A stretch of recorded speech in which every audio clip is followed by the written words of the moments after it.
Hello ATM, this is Mrs. Jervy Wrightson, also known as Khaled Karen. Hello ATM, this is Mrs. Tan and I'm here to answer the questions about Live AIDS 35.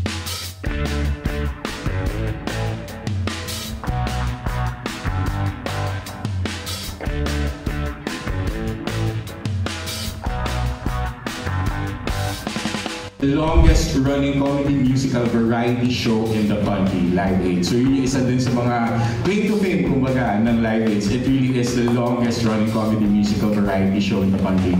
Again, now on its 35th installment. Kasama natin later on, Mrs. Tan and Jervy Wrightson, also known as Khaled Karen, among many others who first honed their showmanship and comedic skills in the longest running comedy musical variety show in the country, Live Aid.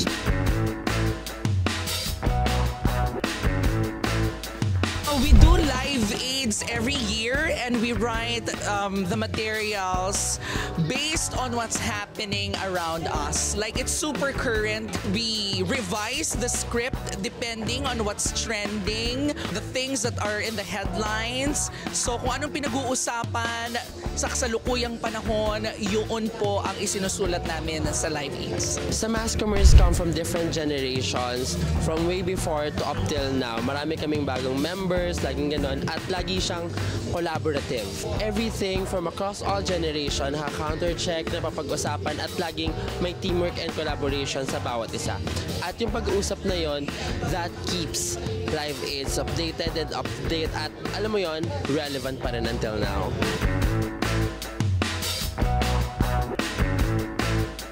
When it comes to UP comedy, Live Aids po ang batayan. Ang Live Aids, ang brand of humor niya ay very University of the Philippines. Ito po ay irreverent, clever, and is grounded on truth and empathy. And at the end of the day, may fun. Diba? Yun naman ang gusto natin eh. Hindi na tayo dapat parang magpa-alipin pa sa mga misinformation na ito tapos mabigat pa na darating sa atin. So it's nice to, you know, have these information, factual information in a fun and comedic way. I think that's my answer to that question. It's 2025! It's gonna be different! Pero aside from that, this is going to be our biggest show yet. So, abangan nyo. Hindi kami mag-50, hindi kami mag-gold ng wala-wala lang, te. So, pasabog. Maraming sobrang Latina at sasakses kayo dito. Every year naman, iba-iba ang Live Aids. Iba't iba naman ang mga issues ng lipunan kada taon. Pero what I think sets Live Aids 35 apart is the current issues. Pasabog yung mga issues natin sa kasalukuyan. So marami tayong pwedeng pag-usapan. Also, it's the midterm elections.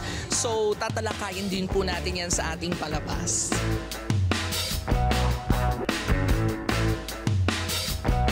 We use Live Aids as a protest kasi naniniwala kami ng comedy ang lingwaheng naiintindihan ng lahat, ang medium na naaabot ng lahat. Hindi mananahimik ang Samascom hanggat hindi tayo pinapakinggan, hanggat hindi nabibigyan ng lunas ang mga concept ng lipunan.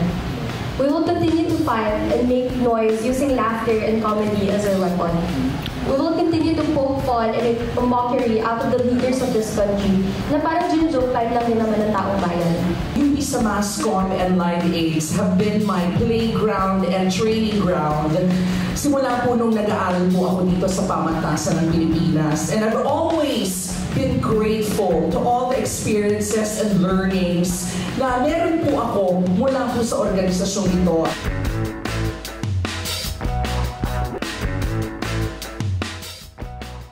And we do this in the hopes that we make ourselves heard at na may mamulat din kami ng ibang tao. Mamamatay lang ang Samascom kung wala ng problema sa Pilipinas. Kaya hanggat hindi ito nawawala, hindi mamamatay ang Samascom at walang lakas ang Live Aids. Samascom through the 34, now going 35 installments of Live Aids, connects its story with its members, performers, and audiences, keeping the laughter of the organization alive.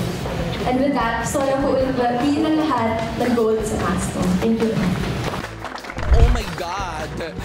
Siguro first word will be, syempre nakakatawa, di ba? Pangalawa, success. Success tayo sa pagkikwento ng mga istoryang dapat ikwento, istorya ng lipunan na kailangang pag-usapan, at istorya ng lipunan na kailangan nyo pong malaman. And third, gold. You know, just like gold, Live AIDS is, for me, precious, no? In my own experience, and I think it's also precious to our audience because this is something that will make them laugh, but at the same time will keep them informed and will make them involved in the discussions of what's happening around us.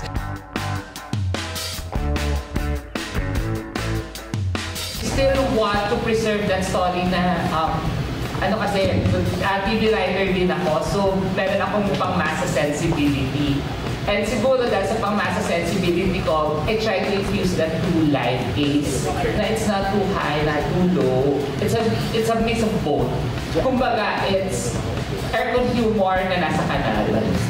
Yun nga, parang in a fun way, iba-iba naman ang comedy ng tao eh. So, katulad ng sinabi ni Ken, may mga part ng show na, hindi ko masyadong na-gets, or meron namang parts na, gets ko to, ako to, relate ako. Pero we try our best to cater to everybody. Hindi lang basta mapapatawa kasi after mo tumawa, bago ka umuwi ng bahay, habang umuwi ka ng bahay, mapapaisip ka, oo nga, yung may ganung realization. And that in itself sparks a conversation. At kapag nag-start na yung conversation, dyan na din magsisimula. Or may chance magsimula yung pagbabago. Ay, thank you nga pala sa GMA News Online na nandito ka. Ano yung anchor nyo? Wala kayo. Yeah. But thank you so much for your support. The GMA Network, and GMA News Online. Thank you very much.